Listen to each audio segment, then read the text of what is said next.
जय गुरुजी संगत जी। Welcome to our channel गुरुजी सत्संग। संगत जी, आज मैं आप सबके साथ शेयर करने जा रही हूँ संगत जी के द्वारा भेजे हुए बहुत ही प्यारे से ब्लेस सत्संग को। सत्संग बहुत प्यारा है संगत जी। सत्संग के माध्यम से गुरुजी ने संगत परिवार के लिए ढेर सारी ब्लेसिंग्स भेजी हैं। सत्संग को पूरा सुनिएगा। संगत जी लिखते हैं, जय गुरुजी, शुक्राना गुरुजी। ओम नमः शिवाय, शिवजी सदा सहाय। ओम नमः शिवाय, गुरुजी सदा सहाय। ओम नमः शिवाय, शिवजी सदा सहाय। ओम नमः शिवाय, गुरुजी सदा सहाय। जय गुरुजी, शुक्राना गुरुजी। संगत जी, मैं गुरुजी की एक बहुत प्यारी संगत हूँ। मेरा एक बुटीक है जो मैं अपने एक एक किसी पार्टनर के साथ पिछले 10 सालों से चला रही हूँ। एक दिन संगत जी, पार्टनर बहुत उदास नजर आया। पता चला कि उसकी बेटी जो थी वह वेस्ट बंगाल में गांव में अपने घर में तेज बुखार से बहुत ज़्यादा पीड़ित थी। संगत जी, पार्टनर बहुत ज़्यादा परेशान थे। मैंने उन्हें बताया कि यह केवल बुखार ही है और वह चिंता ना करें। अगले ही दिन उन्होंने अपने घर जाना चाहा। उनकी बेटी को हॉस्पिटल में एडमिट कर दिया गया था। गांव वालों को विश्वास था कि बेटी पर कोई ब्लैक मैजिक किया गया है और वह ब्लैक मैजिक की शिकार हो चुकी है। मैंने उस दिन उनको बड़े मंदिर लंगर किए के लिए भेजा और उनसे कहा कि वह तुलसी के लिए गुरुजी से प्रार्थना करें, क्योंकि वह मंदिर में थे, इसलिए उसका मोबाइल बंद था। इस बीच संगत जी, उनकी पत्नी ने उनसे संपर्क करना चाहती थी। उनका मोबाइल ना मिलने के कारण उन्होंने मुझसे संपर्क किया। उन्होंने मुझे बताया कि उनकी बेटी की हालत बहुत खराब थी और वह हस्बैंड को तत्काल बात करना चाहती है। मैंने संगत जी, पार्टनर की पत्नी से कहा कि वह मेरी बात गांव में हॉस्पिटल में डॉक्टर से करवा दे। संगत जी, डॉक्टर ने बताया कि उनकी बेटी को जो है मस्तिष्क ज्वर यानी कि संगत जी मेनिटाइजिस्ट है और उसके गांव में जीवित रहने की संभावना कम है। संगत जी, तुलसी को शायद किसी बड़े हॉस्पिटल में ले जाया जाए तो वह ठीक हो सकती है। मुझे समझ नहीं आ रहा था कि मैं क्या करूं। यह सोचकर कि जो हो रहा है वह गुरुजी ही कर रहे हैं, मैंने अपने एक अंकल जो कि डॉक्टर हैं पटना में फ़ोन किया। उन्होंने कहा कि तुलसी को शीघ्र ही पश्चिम बंगाल के किसी हॉस्पिटल में दाखिल कर देना चाहिए। तुरंत उन्होंने किसी विशेष अस्पताल का नाम बताया। मेरे अंकल ने मुझे गूगल पर किसी अच्छे हॉस्पिटल का नाम ढूंढने को बोला। मैंने गुरुजी का नाम लेकर एक हॉस्पिटल का नाम ढूंढा और सब कुछ तय कर दिया। मैंने गांव वाले हॉस्पिटल से संपर्क किया और उन्हें तुलसी को एम्बुलेंस में बड़े हॉस्पिटल ले जाने को कहा। गांव के डॉक्टर ने बताया कि छठ पूजा के कारण सड़कों पर बहुत भीड़ होगी और तुलसी को ले जाने में 5 घंटे लग सकते हैं, जबकि गाड़ी में वह 4 घंटे में पहुंच सकती है। वह संगत जी, जब वह पार्टनर मंदिर से वापस घर आए तो उस समय पहले ही तुलसी एम्बुलेंस में थी। मुझे डर भी लग रहा था क्योंकि मैंने उसके पापा के बिना पूछे ही तुलसी को बड़े हॉस्पिटल में ले जाने की अनुमति दे दी थी। इसके अतिरिक्त संगत जी, हॉस्पिटल डॉक्टर्स ने भी उसे ठीक होने का भरोसा नहीं दिया था। संगत जी, तुलसी बेहोशी की हालत में थी। संगत जी, फिर भी बेटी ने 3 घंटे के असंभव समय में अस्पताल पहुंचा दिया बेटी को। संगत जी, मेरे उन पार्टनर के भाई ने अस्पताल में तुलसी के बारे में सूचना दे दी थी। उसने एक खराब खबर भी दी। उसने बताया कि बेटी को आईसीयू में बुरी अवस्था में एडमिट किया है और किसी को पहचानती नहीं है। मैंने डॉक्टर से आग्रह किया कि वह जितना कर सकते हैं अवश्य करें और खर्चे की चिंता ना करें। मैंने पार्टनर को गुरुजी से प्रार्थना करने को कहा। उसे गुरुजी के स्वरूप के साथ अगले दिन गांव भेज दिया। अब मुझे पश्चिम बंगाल डॉक्टर के लिए पैसे भेजने थे, परंतु मुझे कुछ समझ नहीं आ रहा था कि मैं कैसे करूं। मैंने फेसबुक पर अनुरोध किया। मेरी एक सहेली से ने बताया कि उसका देवर वहां पैसे पहुंचाने का काम कर देगा।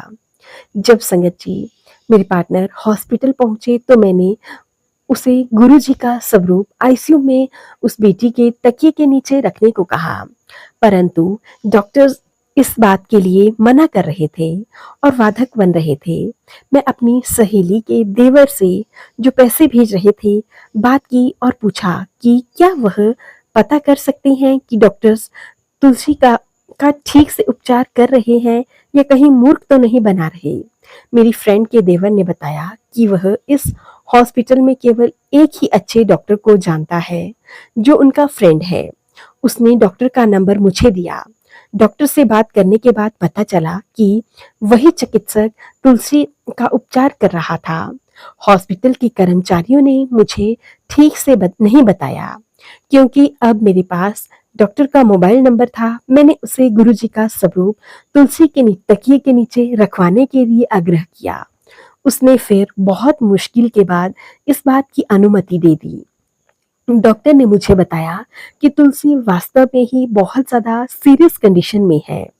संगत जी, हम सब गुरुजी से प्रार्थना कर रहे थे। अगले दिन ही बेटी ने अपनी आंखें खोली और माता को पहचान लिया। उसके बाद दिन प्रतिदिन उसकी स्थिति में धीरे धीरे सुधार होता गया और वह स्वस्थ और प्रसन्न होती गई। तुलसी ने मुझे बताया कि गुरुजी तुलसी को स्वप्न में दर्शन देते हैं। गुरुजी का बहुत बहुत शुक्राना कि मैं छोटी सी लड़की की जान बचा पाई। संगत जी, मैं तो कौन ही होती हूँ किसी की जान बचाने वाली। करता धरता तो सिर्फ और सिर्फ हमारे गुरुजी महाराज जी ही हैं। यह सत्संग आप सबके साथ मैं शेयर कर पाई, उसके लिए भी मैं गुरुजी का बहुत बहुत शुक्राना करती हूँ।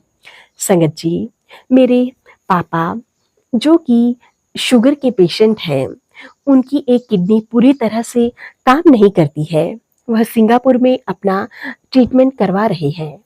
इस हालत में भी वह पिछले कई सालों से अपनी सैर की आदत रखे हुए हैं, परंतु कुछ महीने पहले वह दिल्ली में स्वाइन फ्लू फैला हुआ था। मेरे पिता बीमार पड़ गए। वह काम पर तो जा रहे थे परंतु सैर नहीं कर पा रहे थे।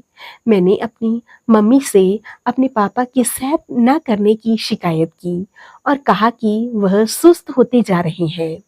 उन्हें अपनी सेहत से किए सैर के लिए उनकी सेहत के लिए सैर की बहुत आवश्यकता है। शुक्रवार का दिन था, मैं सत्संग के लिए गई। मेरे पिता को लंगर प्रसाद खाना पड़ा। अगले दिन उन्होंने फिर लंगर खाया। जब मैं उनसे सोमवार को मिली तो मैंने उनको कहा कि आप स्वाइन फ्लू के साथ साथ कोरोना की भी जांच करवाएं। संगत जी, डॉक्टर ने उन्हें कोरोना होने की पुष्टि कर दी। हम सब भयभीत हो गए क्योंकि उनकी इस हालत में इस बीमारी का होना ठीक नहीं था। संगत जी, उन्हें फिर अस्पताल में भर्ती कराया गया। संगत जी, कुछ ही दिन बाद शिवरात्रि आने वाली थी और संगत जी, शिवरात्रि के दिन मैं अपने घर के मंदिर में गुरुजी का स्वरूप को देख रही थी और रो रही थी क्योंकि मैं अपने पिता के लिए बहुत ज्यादा भयभीत थी। परंतु गुरुजी हमारी बात बहुत जल्दी सुन लेते हैं। मैं अभी अपने मंदिर में बैठी ही थी जब गुरुजी की एक संगत ने मुझे फोन किया और पूछा कि मैं बड़े मंदिर स्पेशल दर्शन के लिए जाना चाहूंगी। मुझे अपने कानों पर विश्वास नहीं हुआ आया। जब मैं दर्शन के लिए मंदिर पहुंची तो अभी लंगर शुरू नहीं हुआ था। मैंने अपने मन में गुरुजी को कहा कि अपने पिता के लिए कुछ प्रसाद देने की प्रार्थना की। इतनी देर में एक संगत वहां आए और उन्होंने मुझे बेर प्रसाद दे दिया। मैं प्रसाद को लेकर घर ले आई और अपने पिता को भेज दिया। अगले ही दिन मैंने उनको अस्पताल से छुट्टी के लिए आग्रह किया और कुछ ही समय में उन्हें छुट्टी भी मिल गई। गुरुजी के आशीर्वाद के कारण उनका कोरोना से दुष्प्रभाव से इससे ज़्यादा कष्ट नहीं उठाना पड़ा। मेरी माता को, जो सदैव मेरे पिता के साथ रही, उनको भी कोई कोरोना का प्रभाव नहीं हुआ। ऐसे ही है हमारे गुरुजी और ऐसी है हमारे गुरुजी की शरण। गुरुजी सदैव हमें अपने चरण कमलों में रखें। जय गुरुजी, शुक्राना गुरुजी, अनंतम अनंतम शुक्राना गुरुजी। ओम नमः शिवाय, शिवजी सदा सहाय। ओम नमः शिवाय, गुरुजी सदा सहाय। ओम नमः शिवाय, शिवजी सदा सहाय। ओम नमः शिवाय, गुरुजी सदा सहाय। जय गुरुजी, शुक्राना गुरुजी। संगत जी, अब मैं अपने सत्संग को यहीं पे विराम देती हूँ। जय गुरुजी। संगत जी, ये थे संगत जी के द्वारा भेजे हुआ बहुत ही प्यारा सा ब्लेस्ड सत्संग। आप सबको हमारे सत्संग अच्छे लगे तो प्लीज ज़्यादा से ज़्यादा शेयर करें, लाइक करें और कमेंट बॉक्स में जय गुरुजी लिखना बिल्कुल ना भूलें।